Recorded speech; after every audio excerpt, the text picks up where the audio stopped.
Get to Old Navy for Star-Spangled Style. Right now, everything's on sale, up to 60% off. That's right. Get everything from tees, shorts, dresses, and swim, all at 60% off. Now till July 7th at Old Navy and OldNavy.com. Valid through 7/7, select styles only.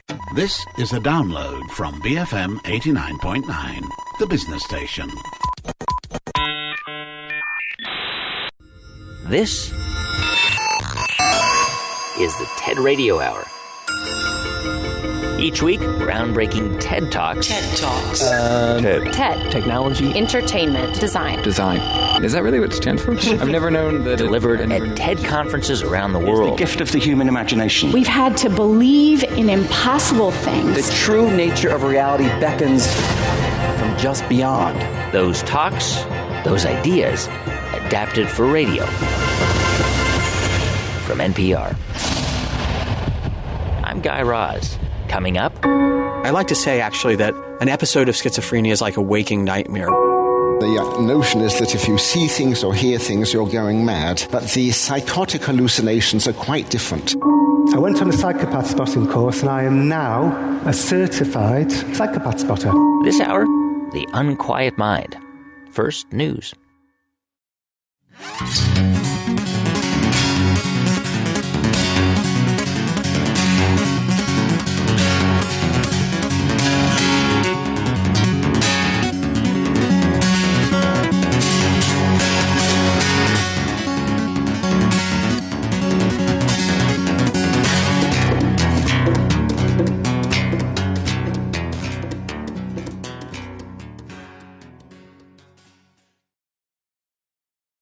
About 10 years ago, an otherwise perfectly sane woman named Zelda asked herself a particular question on one particular night. She asked, "Am I going crazy?" That night, she was at the theater with her husband. It was a musical, and they were waiting for it to start. Zelda is a youthful 70. That's Dr. Oliver Sacks, who wrote about Zelda in his book called Hallucinations. I'm a neurologist of sorts. Probably the most famous neurologist in the world, and Zelda is one of his patients. And when Oliver Sacks met her about 10 years ago, she told him about this particularly strange night at the theater. The show hadn't started, the curtain was still down, and then suddenly, an explosion of color burst from the curtain. Roses. Roses. Giant, vibrant roses. Apparently grew out of the safety curtain and protrude beyond it. So she was looking at a curtain and it began to turn into roses?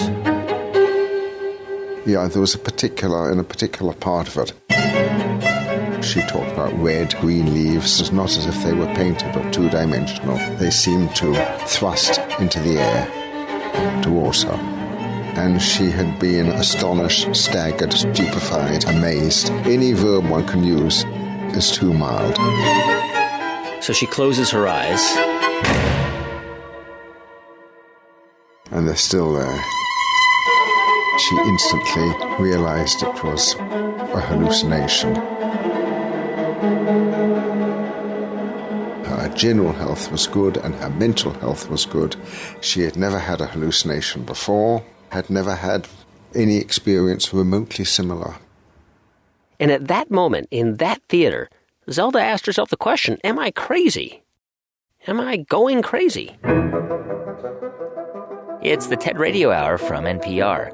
I'm Guy Raz, and on this episode, that place between madness and sanity. And on the show today, TED speakers who have all asked the same question Zelda asked. Am I going crazy? Now, in the case of Zelda, after observing her for a few months, Oliver Sacks figured it out. She has what one would call Charles Bonnet syndrome. Charles Bonnet syndrome. It's named after a Swiss botanist named Charles Bonnet, and Oliver Sacks described it in his TED Talk. Charles Bonnet did not have them. His grandfather had these hallucinations. And in 1759, he described to his grandson various things he was seeing. So on one occasion, when his granddaughters were visiting him, he said, "And who are these handsome young men with you?" And they said, "Alas, Grandpapa, there are no handsome young men." and then the handsome young men disappeared. It's typical of these hallucinations that they may come in a flash and disappear in a flash. On one occasion, he saw a man in a bathrobe smoking a pipe and realized it was himself. That was the only figure he recognized. On one occasion, when he was walking the streets of Paris, he saw, this was real, a scaffolding, but when he got back home, he saw a miniature of the scaffolding 6 inches high on his study table. Charles Bonnet told his grandfather to keep a journal of all those hallucinations, and so 250 years later, Zelda did the same thing. She said it had astonished her to find that she had many hallucinations every day. What did she see? Well, there was a very wide range. Sometimes she saw simple geometrical patterns. Surfaces, walls would be covered with patterns like this. People's faces would occasionally change for her. I think on one occasion, the postman seemed to become gargoyle-like. And then when she was driving, she'd also see things.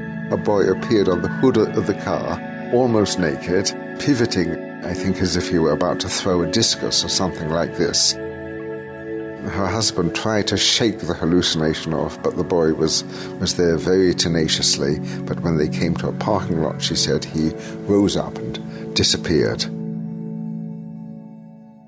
Charles Bonnet identified the condition, but he wasn't sure why it was happening. And it would take scientists another 150 years before they understood the reasons behind it. When you gave your TED Talk, you had a line in there that struck me. You said, as a physician, I have to try and define what's going on and to reassure people, especially to reassure them that they're not going insane. In particular, the notion is that if you see things or hear things, you're going mad. But the psychotic hallucinations are quite different. Psychotic hallucinations, whether they're visual or vocal, they address you, they accuse you, they seduce you, they humiliate you, they jeer at you. There is none of this quality of being addressed with these Charles Bonnet hallucinations. You're seeing a film which had nothing to do with you. So what is going on? Fascinatingly, in the last few years, it's been possible to do functional brain imagery, to do fMRI on people as they are hallucinating. And in fact, to find that different parts of the visual brain are activated as they are hallucinating. When images are formed, a higher part of the visual cortex is involved in the temporal lobe. And in particular, one area of the temporal lobe is called the fusiform gyrus. And it's known that if people have damage in the fusiform gyrus, they may lose the ability to recognize faces. But if there's an abnormal activity in the fusiform gyrus, they may hallucinate faces. And around 1970, it was found that there were not only parts of the brain, but particular cells, face cells, were discovered around 1970. And now we know that there are hundreds of other sorts of cells, which can be very, very specific. So you may not only have car cells, you may have Aston Martin cells. I saw an Aston Martin this morning. I had to bring it in. and now it's in there somewhere. So there is another part of the brain which is especially activated when one sees cartoons. It's activated when one recognizes cartoons, when one draws cartoons, and when one hallucinates them. It's very interesting that should be specific. There are other parts of the brain which are specifically involved with the recognition and hallucination of buildings and landscapes. Now, at this level, in what's called the infratemporal cortex, there are only visual images or figments or fragments. It's only at higher levels that the other senses join in and there are connections with memory and emotion. And in the Charles Bonnet syndrome, you don't go to those higher levels. You're in these levels of inferior visual cortex where you have thousands and tens of thousands and millions of images or figments or fragmentary figments, all neurally encoded in particular cells or small clusters of cells. So suddenly you see a face, suddenly you see a car, suddenly this and suddenly that. The mind does its best to organize and to give some sort of coherence to this, but not terribly successfully. Charles Bonnet said 250 years ago, he wondered how, thinking of these hallucinations, how, as he put it, the theatre of the mind could be generated by the machinery of the brain. Now, 250 years later, I think we're beginning to glimpse how this is done. Thanks very much.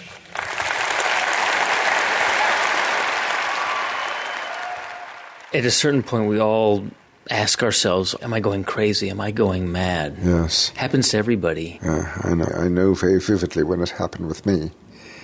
It was in the 1960s, and I suddenly started hallucinating.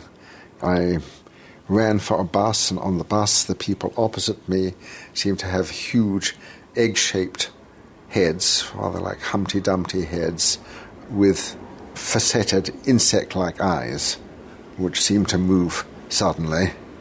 I was aware that this was a hallucination, and a severe one, and one I hadn't ordered, and one which bewildered me. I was very, very frightened.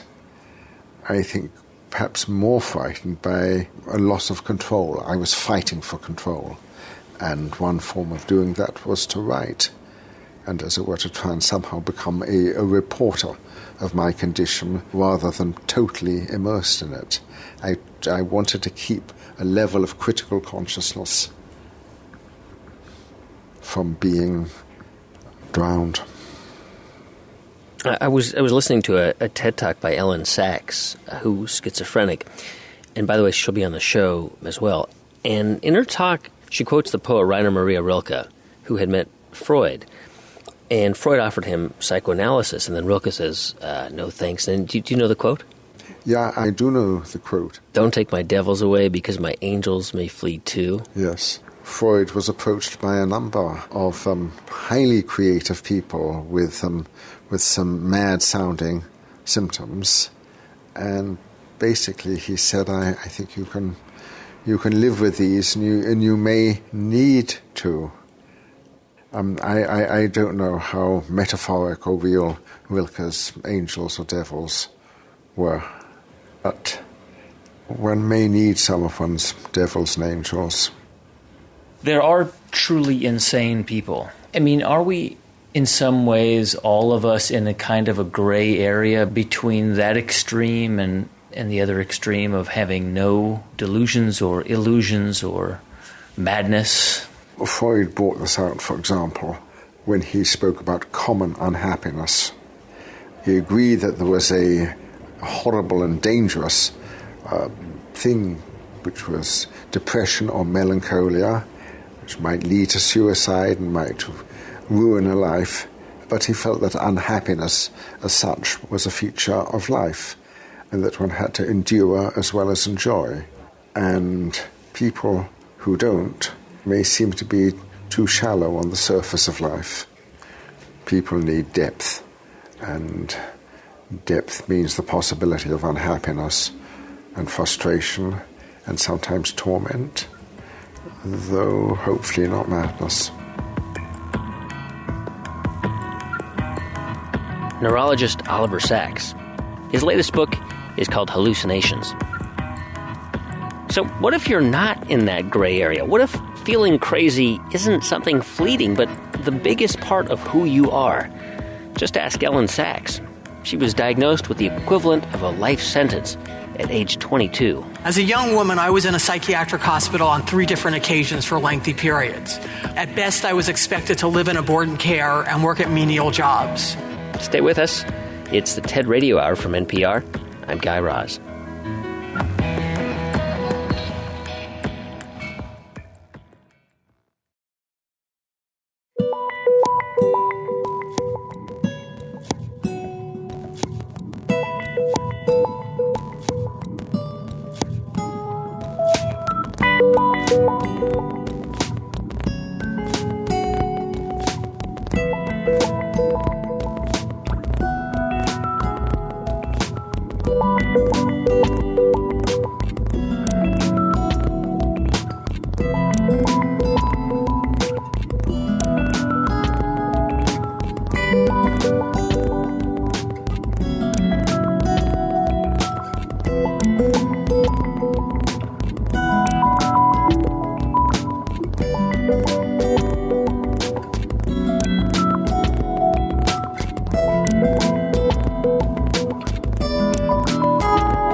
Hello, Ellen. Is that Guy? Yeah, it's Guy here with the TED Radio Hour. How are you? Hey, great to meet you, Guy. Well, thanks. How about you? I'm okay. How is it there? Really cold or not? You know bad? what? It's freezing today. Today is the first freezing So this day is Ellen Sachs. She's a law professor at USC. And a few years ago, she decided to do something, well, kind of crazy. She wrote a book about herself, and almost no one who knew her knew any of the things she went on to reveal in that book, because she's successful and distinguished and accomplished, and she also has schizophrenia. Here's how she described it in her TED Talk. As a young woman, I was in a psychiatric hospital on 3 different occasions for lengthy periods. My doctors diagnosed me with chronic schizophrenia and gave me a prognosis of, quote, grave. That is, at best, I was expected to live in a board and care and work at menial jobs. Fortunately, I did not actually enact that grave prognosis. Instead, I'm a chaired professor of law, psychology, and psychiatry at the USC Gould School of Law. I have many close friends, and I have a beloved husband, Will, who's here with us today. Thank you.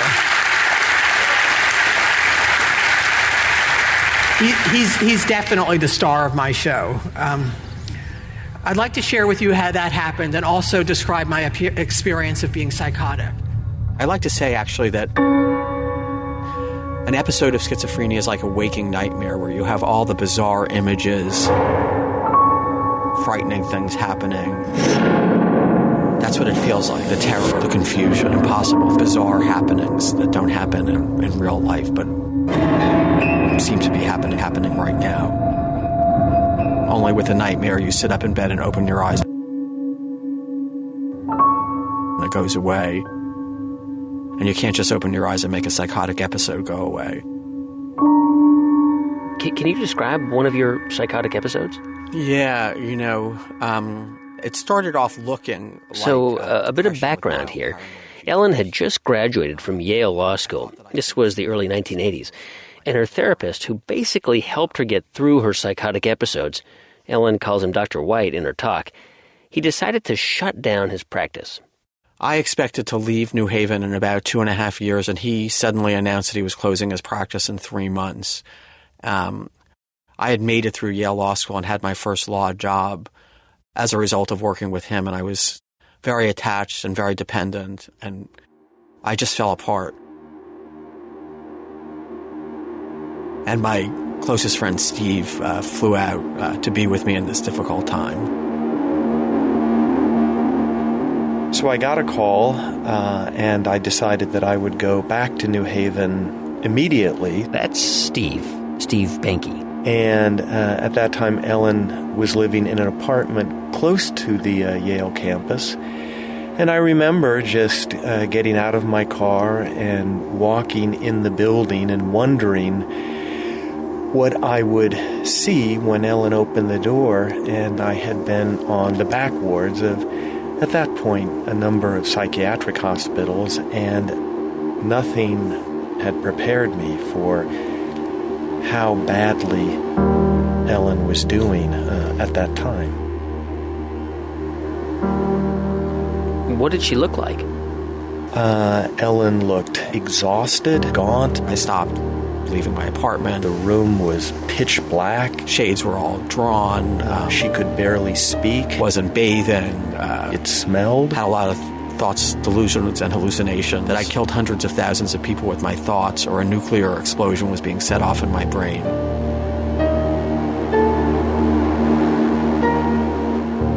So Ellen opened the door.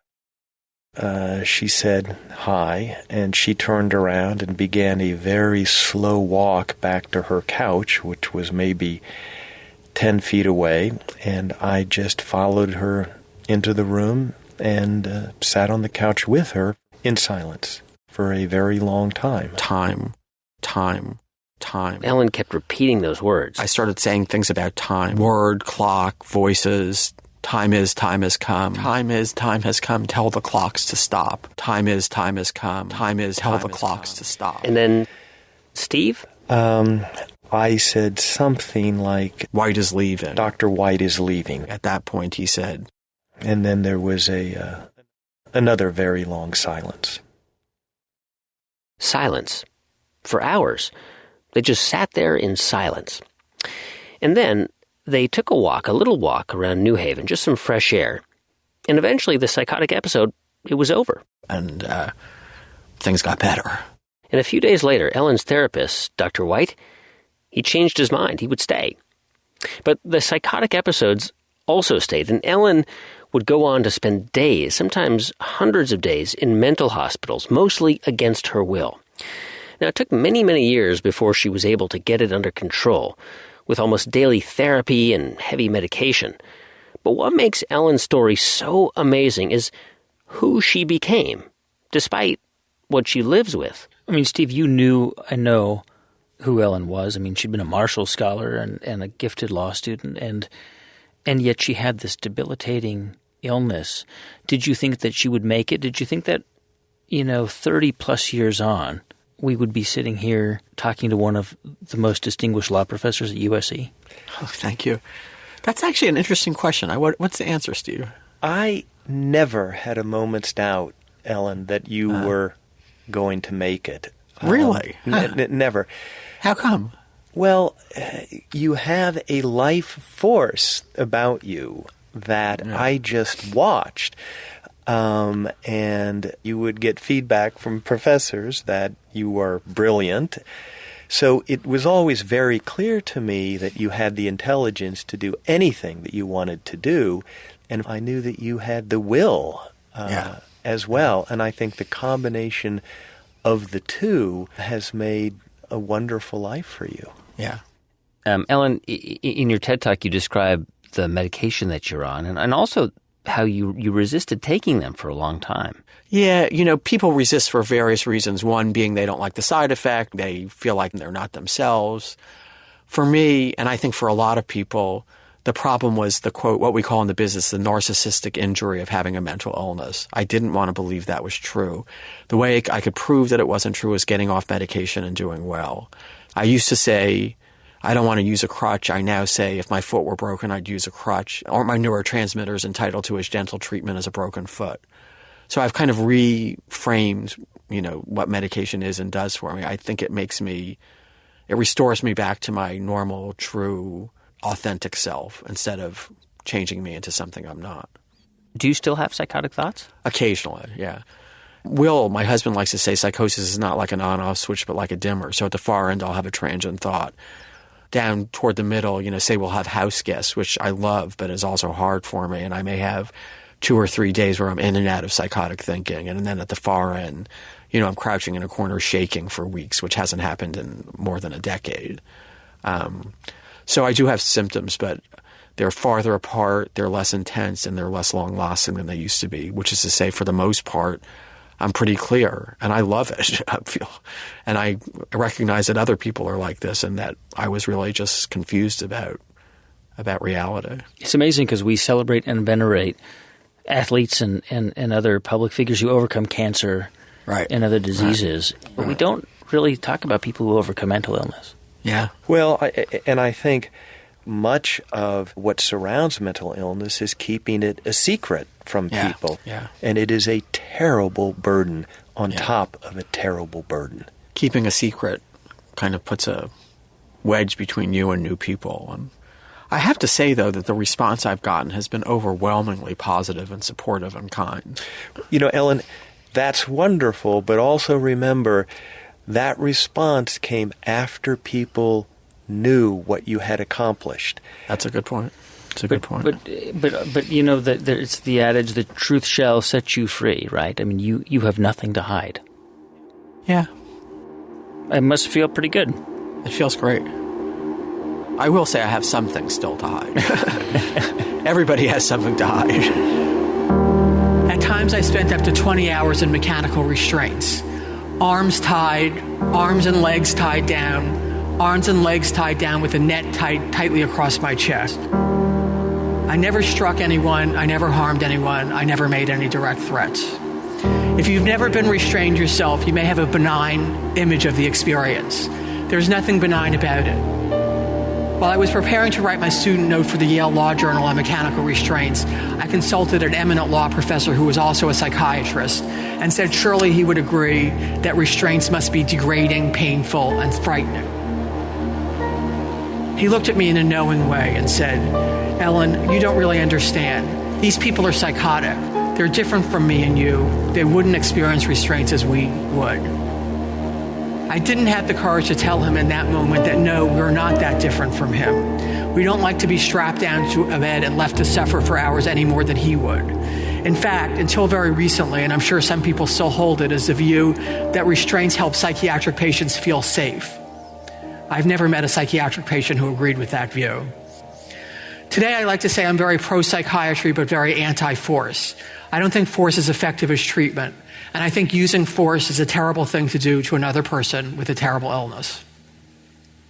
Everything about this illness says I shouldn't be here, but I am, and I am, I think, for 3 reasons. First, I've had excellent treatment.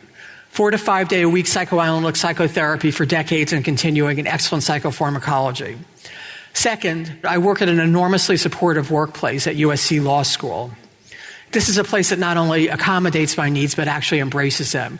It's also a very intellectually stimulating place, and occupying my mind with complex problems has been my best and most powerful and most reliable defense against my mental illness.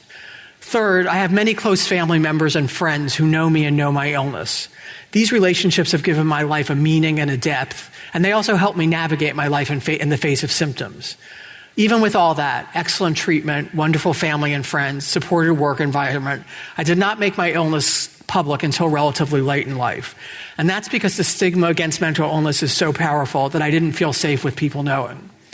If you hear nothing else today, please hear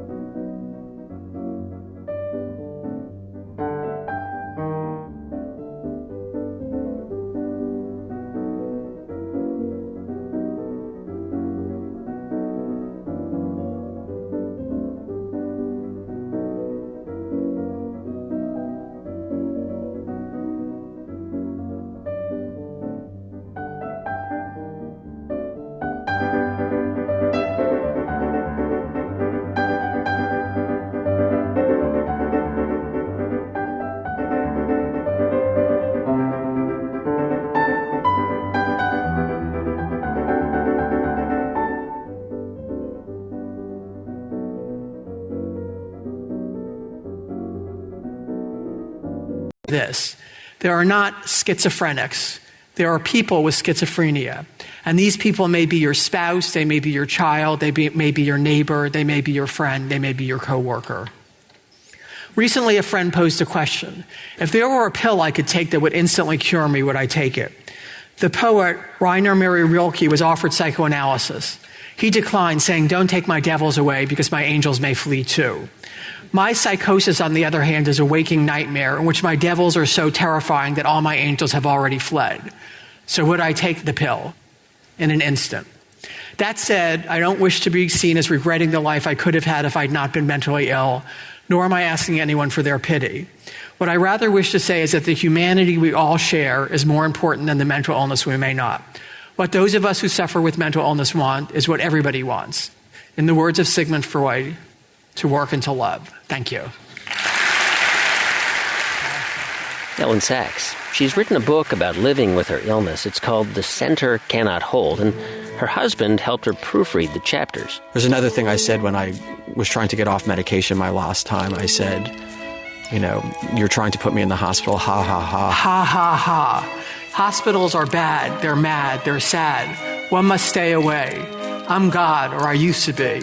At that point in the text where I said, I'm God, or I used to be, my husband made a marginal note. He said, "Did you quit or were you fired?"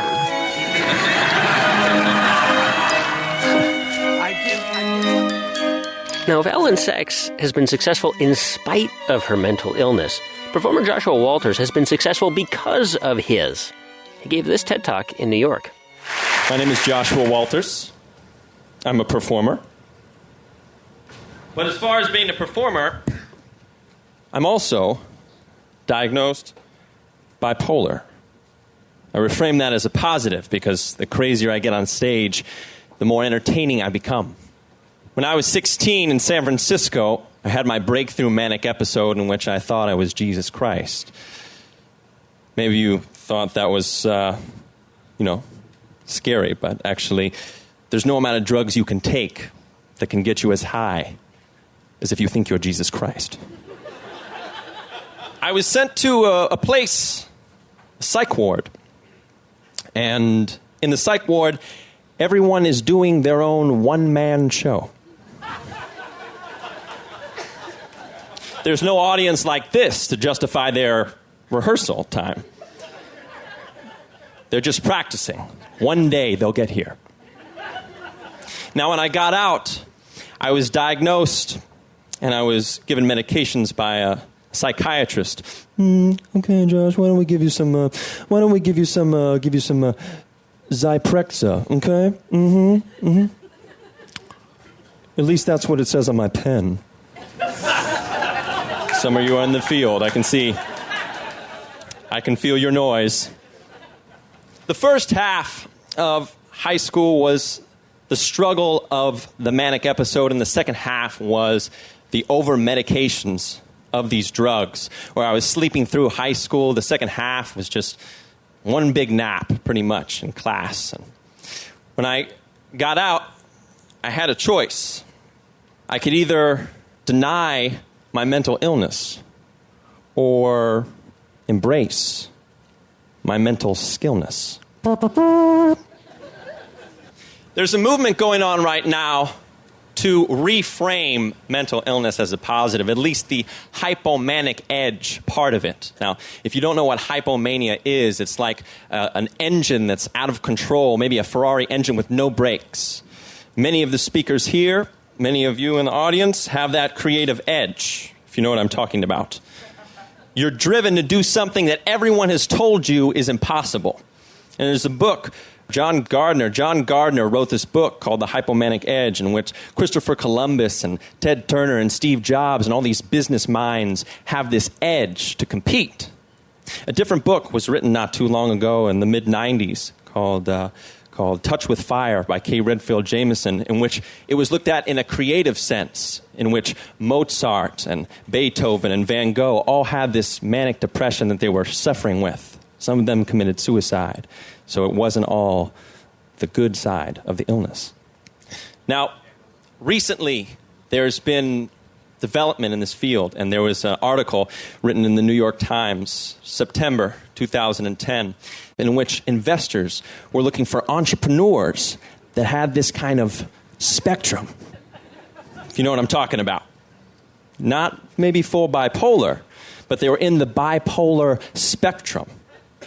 Where on one side, maybe you think you're Jesus, and on the other side, maybe they just make you a lot of money. Your call. And everyone's somewhere in the middle. So maybe, there's no such thing as crazy. And being diagnosed with a mental illness doesn't mean you're crazy. But maybe it just means you're more sensitive to what most people can't see or feel. Maybe. No one's really crazy, but everyone is just a little bit mad. How much depends on where you fall on the spectrum. How much depends on how lucky you are. Thank you. Performer Joshua Walters at his New York TED Talk. In just a moment, writer John Ronson takes the psychopath test. Our show today, The Unquiet Mind. I'm Guy Raz. You're listening to the TED Radio Hour from NPR.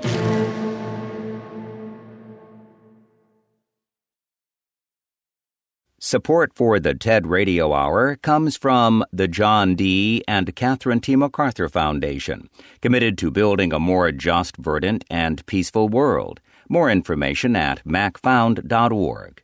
From the Bill and Melinda Gates Foundation, dedicated to the idea that all people deserve the chance to live healthy, productive lives, at gatesfoundation.org. And from the Grantham Foundation for the Protection of the Environment, supporting strategic communications and collaboration to address the world's pressing environmental problems. This is NPR.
You're listening to the TED Radio Hour from NPR with Guy Raz. I think you can do that. Yeah, I was extrapolating with my arms. Can I ask you a question? Mm-hmm. I guess I should introduce you, or do you want to introduce yourself? Okay, my name is John Ronson, and I am an author, non-fiction author. Have you ever lost it completely? Not angry, but lost control over what's happening in your head? Oh yes. Frequently, once a week. Well, I suffer from anxiety, so quite often, one intrusive thought will mash up into another intrusive thought, and it will kind of spiral. I mean, that's sort of part of the course with me. Like you can't concentrate on anything else. You're totally distracted by that one thing in your head? Yeah, well, actually, the very worst occasion it ever happened, it was actually in Washington, D.C., where you are now. I was in a hotel room, and I had this deal with my wife. This is when my baby was very young. I had a deal with my wife that she would always phone me at 8:30 p.m. British time to tell me that everything was okay and Joel was asleep. One time she didn't phone, and I was in a hotel room in Washington, D.C., and I called her and I couldn't get her, and I panicked, and I became convinced that, they were dead, and it was just so, it was so irrational. And I started phoning the police and the fire brigade and my brother and the neighbours. Anyway, it turned out that she'd had a power cut and was at a friend's house and had forgot to call me. And then when I checked out of the hotel the next morning, the phone bill came, and it was for $900 for one night. Do you know something? Uh-huh. I've done the same thing. Or exactly the same? Yeah, almost exactly the same thing. Yeah, I mean, I say in one of my books, The Psychopath Test, that I have panicked unnecessarily in all four corners of the globe. It's just... So the book John just mentioned, The Psychopath Test, it's why we asked him to be part of today's program. We're talking about that place between madness and sanity. Anyway, John Ronson spent a year exploring what a psychopath is, and it became a kind of journey into his own mind. He's talked a lot about this over the past few years, including on stage at TED. We're going to hear your TED Talk in a sec. Is there anything we should know before we hear it? Yes. This was part of a TED conference called Full Spectrum, and the idea was that people would try and come up with new ways of giving talks. So it wouldn't just be, you talking in front of a PowerPoint. So Chris Anderson, when he asked me to do it, said he wanted to put me together with an audio man called Julian Treasure to do live audio on stage while I talked, responding to the things I was saying. So you'll hear audio in the background, and that was actually happening live on stage right behind me. Okay, let's hear it, and I might have some questions for you along the way. The story starts. I was at a friend's house, and she had on her shelf a copy of the DSM manual, which is the Manual of Mental Disorders. It lists every known mental disorder. And it used to be, back in the 50s, a very slim pamphlet, and then it got bigger and bigger and bigger, and now it's 886 pages long, and it lists currently 374 mental disorders. So I was leafing through it, wondering if I had any mental disorders, and it turns out I've got 12. I've got generalised anxiety disorder, which is a given. I've got nightmare disorder, which is categorised if you have recurrent dreams of being pursued or declared a failure. And all my dreams involve people chasing me down the street going, "You're a failure." I've got parent-child relational problems, which I blame my parents for. I'm kidding. I'm not kidding. I'm kidding. And I've got malingering. And I think it's actually quite rare to have both malingering and generalised anxiety disorder, because malingering tends to make me feel very anxious. Anyway, I was looking through this book wondering if I was much crazier than I thought I was, or maybe it's not a good idea to diagnose yourself with a mental disorder if you're not a trained professional. Or maybe the psychiatry profession has a kind of strange desire to label what's essentially normal human behaviour as a mental disorder. I didn't know which of these things was true, but I thought it was kind of interesting, and I thought maybe I should meet a critic of psychiatry to get their view, which is how I ended up having lunch with the Scientologists. It was a man called Brian who runs a crack team of Scientologists who are determined to destroy psychiatry wherever it lies. They're called the CCHR. And I said to him, can you prove to me that psychiatry is a pseudoscience that can't be trusted? And he said, yes, we can prove it to you. And I said, how? And he said, we can introduce you to Tony. And I said, who's Tony? And he said, Tony's in Broadmoor. Now, Broadmoor is Broadmoor Hospital. It used to be known as the Broadmoor Asylum for the Criminally Insane. It's where they send the serial killers and the people who can't help themselves. And I said to Brian, well, what did Tony do? And he said, hardly anything. He beat someone up or something, and he decided to fake madness to get out of a prison sentence. But he faked it too well, and now he's stuck in Broadmoor, and nobody will believe he's sane. Do you want us to try and get you into Broadmoor to meet Tony? So I said, yes, please. So I got the train to Broadmoor. I began to yawn uncontrollably around Kempton Park, which apparently is what dogs also do when anxious. They yawn uncontrollably.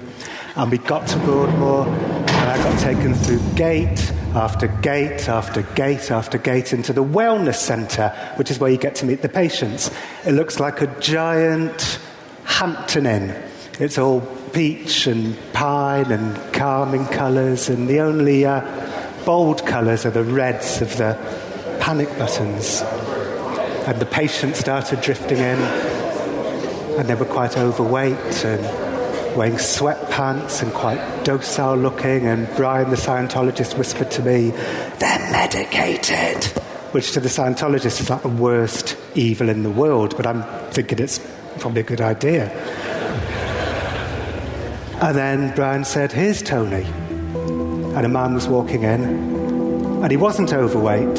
He was in very good physical shape, and he wasn't wearing sweatpants. He was wearing a pinstripe suit, and he had his arm outstretched like someone out of The Apprentice. He looked like a man who wanted to wear an outfit that would convince me that he was very sane. And he sat down, and I said, so is it true that you faked your way in here? And he said, yep, absolutely. I beat someone up when I was 17, and I was in prison awaiting trial, and my cellmate said to me, you know what you have to do? Fake madness. Tell him you're mad, you'll get sent to some cushy hospital, nurses will bring you pizzas, you'll have your own PlayStation. So I said, well, how did you do it? He said, well, I asked to see the prison psychiatrist, and I'd just seen a film called Crash, in which people get sexual pleasure from crashing cars into walls. So I said to the psychiatrist, I get sexual pleasure from crashing cars into walls. And I said, what else? He said, oh yeah, I told the psychiatrist that I wanted to watch women as they died because it would make me feel more normal. And I said, where'd you get that from? He said, from a biography of Ted Bundy that they had at the prison library. Anyway, he faked madness too well, he said, and they didn't send him to some cushy hospital. They sent him to Broadmoor. And the minute he got there, he said he took one look at the place, asked to see the psychiatrist, said, there's been a terrible misunderstanding.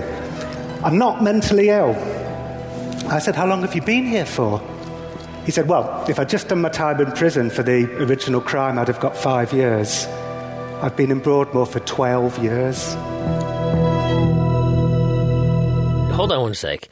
How could he explain this in such a calm way? I mean, he was taking this in stride, like, this is, well, I guess I'm stuck here.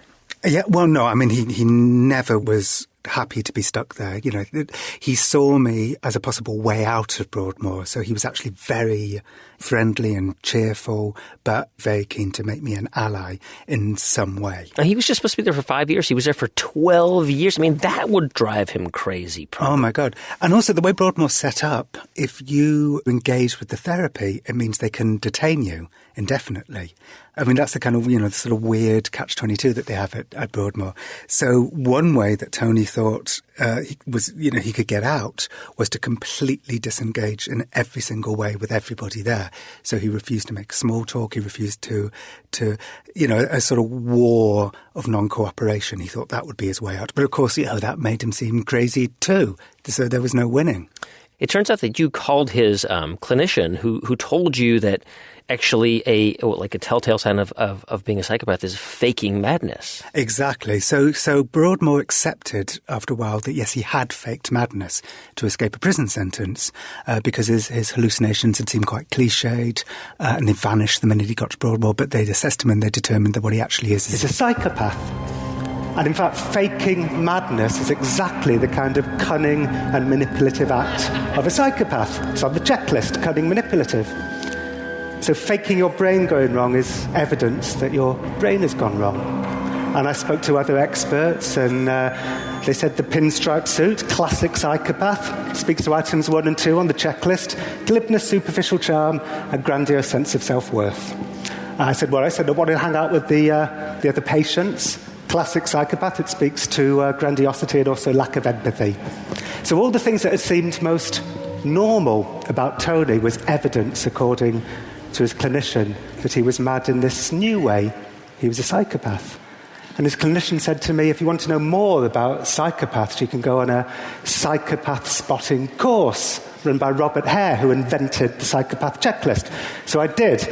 I went on a psychopath spotting course, and I am now a certified, and I have to say extremely adept, psychopath spotter. So, here's the statistics. 1 in 100 regular people is a psychopath. So there's 1,500 people in this room. 15 of you are psychopaths. Although that figure rises to 4% of CEOs and business leaders, so I think there's a very good chance there's about 30 or 40 psychopaths in this room. It could be carnage by the end of the night. When I got back to London, Tony phoned me. He said, why haven't you been returning my calls? I said, well, they say that you're a psychopath. And he said, I'm not a psychopath. He said, you know what? One of the items on the checklist is lack of remorse. But another item on the checklist is cunning, manipulative. So when you say you feel remorse for your crime, they say, typical of the psychopath, to cunningly say he feels remorse when he doesn't. It's like witchcraft. They turn everything upside down. He said, I've got a tribunal coming up. Will you come to it? So I said, okay. So I went to his tribunal. And after 14 years in Broadmoor, they let him go. They decided that he shouldn't be held indefinitely because he scores high on a checklist that might mean that he has a greater than average chance of recidivism. So they let him go. And outside in the corridor he said to me, you know what, John? Everyone's a bit psychopathic. He said, you are, I am. Well, obviously I am. I said, what are you going to do now? He said, I'm going to go to Belgium because there's a woman there that I fancy, but she's married, so I'm going to have to get a split up from her husband. Anyway, that was 2 years ago, and that's where my book ended. And for the last 20 months, everything was fine. Nothing bad happened. He was living with a girl outside London. He was, according to Brian the Scientologist, making up for lost time, which I know sounds ominous, but isn't necessarily ominous. Unfortunately, after 20 months, he did go back to jail for a month. He got into a fracas in a bar, he called it. Ended up going to jail for a month, which I know is bad, but at least a month implies that it's whatever the fracas wasn't too bad. And then he phoned me. And you know what? I think it's right that Tony is out, because you shouldn't define people by their maddest edges. And what Tony is he's a semi-psychopath. He's a grey area in a world that doesn't like grey areas. But the grey areas are where you find the complexity, and it's where you find the humanity, and it's where you find the truth. And Tony said to me, "John, can I buy you a drink in a bar? I just want to thank you for everything you've done for me." And I didn't go. What would you have done? Thank you.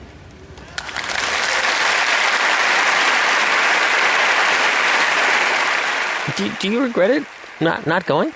No, I don't, because for all the ambiguities of the story, and I, remain pleased that Tony managed to get out of Broadmoor, he is a psychopath, and I've got a family. You've got to be careful. I mean, that's just the terrible truth of it. And again, for all the ambiguities of the story, and for all the criticisms you can have of the culture of labelling, the culture of checklists, the, ever-burgeoning nature of the DSM, conditions exist, psychopathy exists, whatever you want to call it, it exists. And I think it's really important, actually, that, I've always wanted this, my book and my TED Talk to stay very firmly in the middle ground, to see the truth and the problems on both sides of the argument. Because it seems like that, like writing this book was almost like a journey of self-discovery. I mean, I don't mean that like in an Oprah way, but in like you started to see psychopathic things in yourself. Absolutely. I saw that to get on in journalism, I need to adopt certain psychopathic character traits. I need to be manipulative in my introductory emails. I need to not care about how people come over.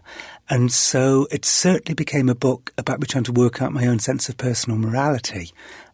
It's also very much a book about how I became drunk with my psychopath spotting abilities and misused the psychopath checklist, and how confirmation bias, which is the way that people will only see things that confirm their pre-existing beliefs, is a huge problem. And I think the book is a kind of cautionary tale about don't succumb to confirmation bias. It's almost like there's two ends of the spectrum. And you said this, I mean, that most of us are in that gray area between madness and sanity. Yes. Very real conditions. I mean, obviously, everybody knows, these conditions really exist. A lot of people really do have something. But there seems to be an increasing move towards conformity.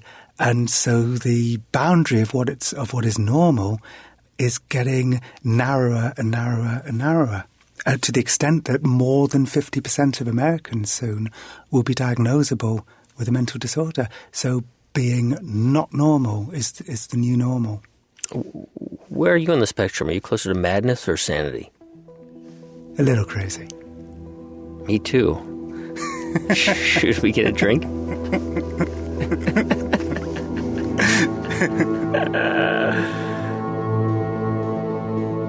Writer John Ronson. His book is called The Psychopath Test.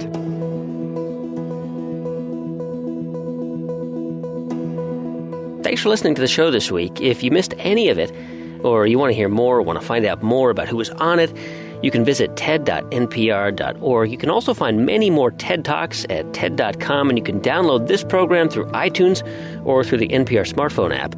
Our program was produced by Jeff Rogers, Megan Kane, Brent Bachman, and Neva Grant, with help from Portia Robertson-Migas and Eric Newsom.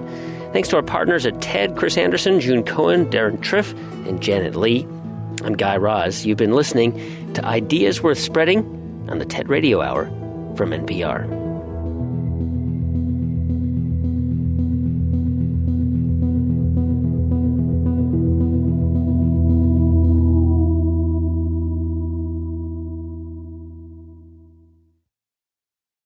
Thank you for listening to this podcast.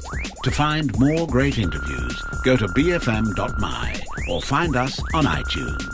BFM 89.9, the business station.